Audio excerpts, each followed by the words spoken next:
আসসালামু আলাইকুম ওরহমতুল্লাহি ওবারাকাতুহু। Welcome back to my new video. আজ অনেক মজাদার একটি রেসিপি শেয়ার করব, যেটা তৈরি করা অনেক বেশি সহজ।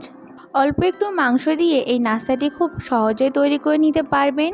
বাচ্চাদের টিফিনের জন্য অথবা সকালের নাস্তার জন্য এই রেসিপিটি একদম বেস্ট একটা রেসিপি। আর তৈরি করা অনেক বেশি সহজ আর খেতে অনেক বেশি মজাদার। তো চলুন রেসিপিটি দেখে নেওয়া যাক।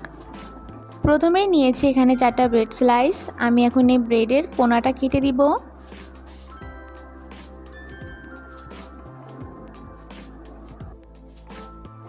চারপাশ থেকে কাটা হয়ে গেলে এখন এরকম চৌকো করে মাঝখান থেকে কেটে নিতে হবে। এইভাবে আমি সবগুলো ব্রেড তৈরি করে নিব। এখন এখানে নিয়েছি রান্না করা মাংস।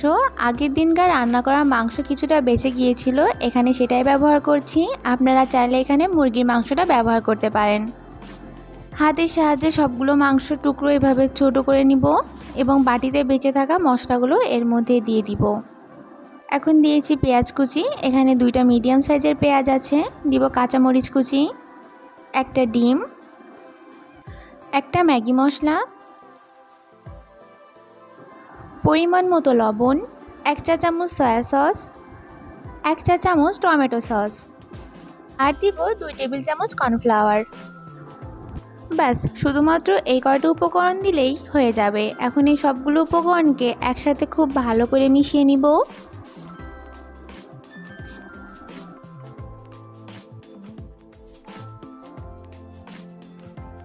খুব ভালো করে মেশানো হয়ে গেলে আগে থেকে কেটে রাখা ব্রেড স্লাইসের ওপর এই মিশ্রণটা দিয়ে দিতে হবে। দিয়ে চারপাশে খুব ভালো করে এগুলোকে ভরাট করে নিব। আমাদের একটা তৈরি করা হয়ে গেছে এবং এই সেমভাবে আমি সবগুলো তৈরি করে নিব।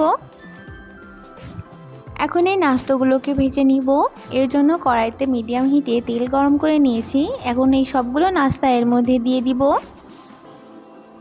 এই নাস্তাগুলো ভাজতেও বেশি সময় লাগবে না। 1 মিনিট আগে এক পাশ ভেজে নিব। এক পাশে এরকম সুন্দর একটা কালার চলে আসলে পাশটা উল্টে দিব। এখন এখানে 2 থেকে 3 মিনিট মতো ভেজে নিতে হবে। এই পাশটা 2 থেকে 3 মিনিট মতো ভেজে নিয়েছি। দেখুন দেখতে কতটা সুন্দর লাগছে, আর একটা মাংসের টুকরো কিন্তু ছড়িয়ে যায়নি। সবগুলো নাস্তা তেল থেকে উঠিয়ে নিব, আর এইভাবে আমি বাকি সবগুলো ভেজে নিব। এই নাস্তাগুলো তৈরি করা অনেক বেশি সহজ আর খেতে অনেক বেশি মজাদার হয়ে থাকে। বড় থেকে বাচ্চা সবাই এই রেসিপিটি অনেক বেশি পছন্দ করবে। শুধুমাত্র নাস্তা না, বাচ্চাদের টিফিনের জন্য এটা একটা বেস্ট রেসিপি। আপনারা চাইলে এই কম সময়ে নাস্তাটি তৈরি করে দেখতে পারেন। আশা করি আপনাদের অনেক বেশি ভালো লাগবে। আর এই নাস্তাটি তৈরি করাও অনেক বেশি সহজ, যে কেউ খুব সহজে এই নাস্তাটি তৈরি করে নিতে পারবেন। আশা করি আমার আজকের এই ভিডিওটি আপনাদের কাছে ভালো লেগেছে। দেখা হবে নতুন আরেকটি ভিডিওতে। আল্লাহ হাফেজ।